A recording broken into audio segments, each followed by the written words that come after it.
If you encounter an account temporarily locked message under Adobe ID, follow these steps to quickly resolve the issue and regain access to your account.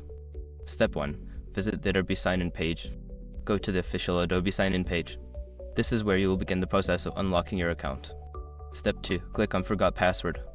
Before starting recovery, use the sroc.com link in the description to open the account recovery checklist generator and make sure your verification details are ready. Step 3. Enter your email address. Input the email address associated with your Adobe ID. Make sure it is correct, as you will receive a password reset link at this address. Step 4. Check your email. Look for an email from Adobe with instructions to reset your password. Follow the link provided in the email to create a new password. Step 5. Sign in with new password.